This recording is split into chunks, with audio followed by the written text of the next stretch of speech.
नमस्कार, नियोजन competition cracker channel में आपका स्वागत है। देखते हैं आज की महत्वपूर्ण खबरें। कश्मीर की सफलता, जम्मू में दोहराएं शाह। उत्तराखंड में भूजल बचाने के लिए निजी ट्यूबवेल पर लगा प्रतिबंध। गढ़वाल में 2 हादसों में 5 की मौत। उत्तराखंड मौसम, उत्तराखंड के पहाड़ी जिलों में आज से बारिश की संभावना। रुद्रप्रयाग वाहन दुर्घटना हादसे के बाद कराया ड्राइवर के लाइसेंस का हिल इंडोर्स। नई दिल्ली, केंद्रीय गृह मंत्री अमित शाह ने रविवार को जम्मू कश्मीर में सुरक्षा परिदृश्य की समीक्षा के लिए नई दिल्ली में एक उच्च स्तरीय बैठक की अध्यक्षता की। इस दौरान आतंकवाद के खात्मे के लिए सुरक्षा बलों और प्रकृति को नवीन तरीके से फैलाने का कहा गया। साथ ही जम्मू कश्मीर में प्रभुत्व योजना और जीरो टॉलरेंस योजना के माध्यम से कश्मीर घाटी में सफलता प्राप्त करने के लिए आवश्यक निर्देश दिए हैं। केंद्रीय गृह मंत्री ने कहा कि नई तरीकों से माहौल को बेहतर बनाने के लिए मोदी सरकार कटिबद्ध है।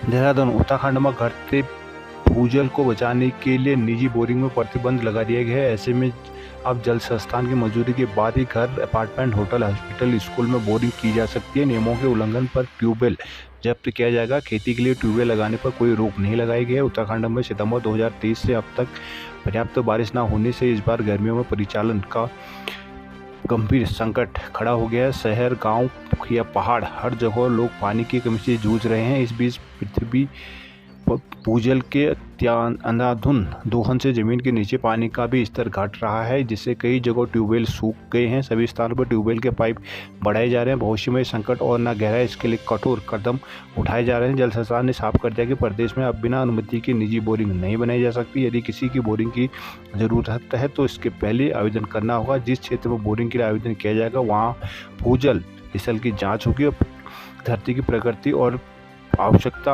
जरूरतों के आकलन के बाद ही बोरिंग की मंजूरी दी जाएगी। उत्तराखंड मौसम, उत्तराखंड में रविवार को पहाड़ी क्षेत्रों के साथ ही अधिकांश पर्वतीय क्षेत्रों में लू की स्थिति बनी रही। इस बीच सोमवार से पर्वतीय क्षेत्रों में कुछ स्थानों में मध्यम बारिश के असर है। मौसम विभाग ने 19 जून से राज्य के अधिकांश हिस्सों में बारिश का पूर्वानुमान जारी किया है। देहरादून स्थित मौसम विज्ञान केंद्र के निदेशक विक्रम सिंह ने बताया कि देहरादून, हरिद्वार, यूएस नगर के साथ ही टिहरी, पौड़ी, अल्मोड़ा, चंपावत और नैनीताल में कुछ स्थान रविवार को दिन में लू के झटके झेलने पड़े थे। दिन में तापमान 42 डिग्री सेल्सियस था। यहाँ पिछले 16 दिनों में 11 बार तापमान 40 डिग्री से अधिक दर्ज किया गया है। रविवार को उत्तराखंड के पहाड़ी इलाकों में मंसूरी का अधिकतम तापमान 30.4, लैंसडाउन का 32.7, चक्राता का 29 और नैनीताल के 36.3 डिग्री दर्ज किया गया, जो सामान्य से अधिक रहा। सिंह के मुताबिक 19 जून से बारिश पूरे राज्य को कवर कर लेगी। इसमें गर्मी से कुछ हद तक राहत मिलेगी। रुद्रप्रयाग में हुए वाहन हादसे में नया खुलासा हुआ है, जिसमें वाहन चालक अपने लाइसेंस को हिल इंडोर्स मॉडल के बिना ही रुद्रप्रयाग चला गया था। दुर्घटना होने के कई घंटे बाद संदिग्ध तरीके से किसी अन्य व्यक्ति ने अपने लाइसेंस को परिवहन विभाग के पोर्टल पर डालकर इंडोर शिफ्ट कर दिया था। परिवहन विभाग की जांच में यह बात सामने आई है। परिवहन विभाग के अनुसार शुक्रवार रात को नई दिल्ली से ड्राइवर करण सिंह टेम्पो यात्री में 23 युवाओं के दल को लेकर चला था। वह वाहन सुबह करीब 11:30 बजे रुद्रप्रयाग के पास दुर्घटनाग्रस्त हो गई थी। 15 लोग काल के गाल में समा गए थे। सूत्रों के अनुसार दुर्घटना के बाद परिवहन विभाग ने वाहन की जांच के लिए साथ ही चालक लाइसेंस की मांग की। इस दौरान पता चला कि ड्राइवर करण को 2019 में अलीगढ़ से लाइसेंस जारी हुआ था। आगे बढ़ते उत्तराखंड के ग्रीन कार्ड पोर्टल पर दर्ज आंकड़ों से मामला सामने आया कि करण के लाइसेंस को हिल इंडोर्स कराने की कार्रवाई शनिवार अपराह्न 3:30 बजे शुरू की गई थी, जबकि वह उस वक्त करण अस्पताल में भर्ती था और बाद में उसकी मृत्यु हो गई थी। जिससे साफ हो गया कि फीस भुगतान ऑनलाइन टेस्ट के लिए किसी अन्य व्यक्ति ने जगह ले ली थी। ऐसा करना गंभीर अपराध की श्रेणी में आता है। संयुक्त परिवहन आयुक्त सनत कुमार सिंह ने इसकी पुष्टि की। उन्होंने कहा कि मामले को गंभीर से लेते हुए जांच की जा रही है। धीरे धीरे पर कड़ी कार्रवाई की जाएगी। ऋषिकेश और हरिद्वार में ओवरलोडिंग में 3500 के चालान। देवप्रयाग, गंगा दशहरा पर भक्तों ने लगाई आस्था की डुबकी।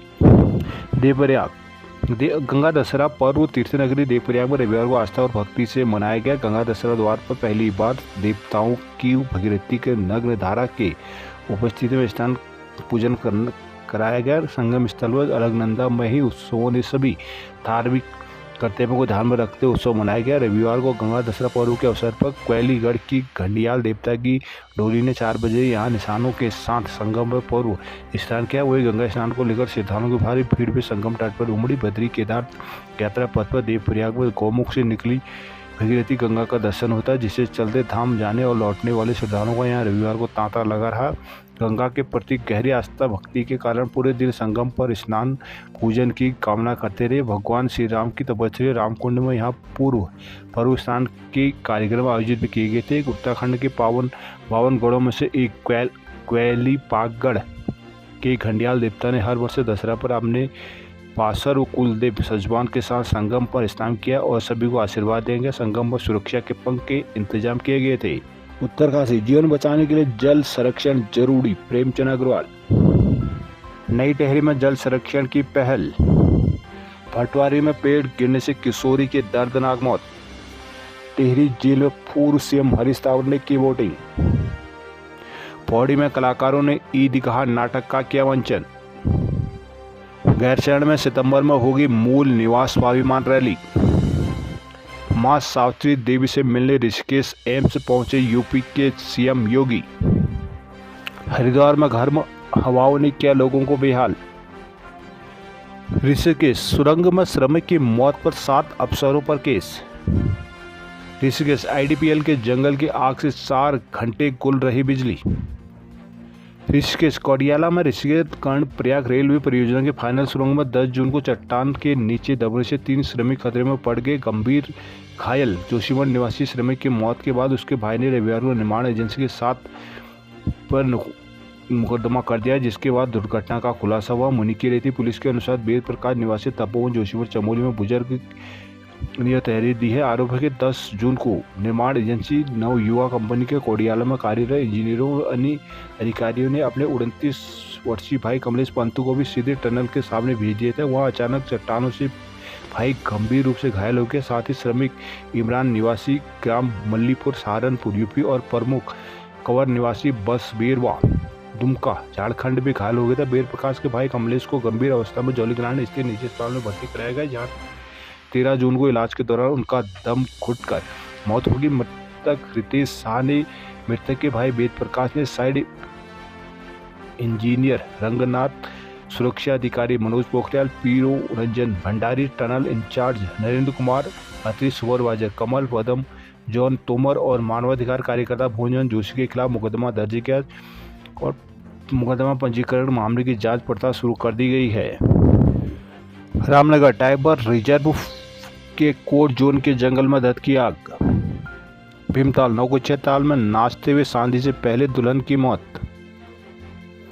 रानीबाग जोलीकोट बाईपास प्रोजेक्ट का काम पुल पर अटका। पार्टी क्षेत्र में 6 माह के भीतर तीसरे खूनी संघर्ष में एक और की गई जान। आदि कैलाश योग महोत्सव का सीएम करेंगे शुभारंभ। पिथौरागढ़ पहुंचे उद्यान घोटाले के तफरीश को सीबीआई। धारचूला में हत्यारोपी की तलाश में अभियान। गंगोलीहाट में जाम से बच्चे, बुजुर्ग और जवान बेहाल। पिथौरागढ़ में जल संकट, सुबह से महिलाएं पानी के लिए जुट रही हैं। अल्मोड़ा में बिनसर में आग, शांत करबला डोली डाना फिर धधके। सियालदे में पानी बिजली को सड़कों पर उतरे लोग, जुलूस निकाला। बागेश्वर में सूख रहे हैं 36 से अधिक जल स्रोत।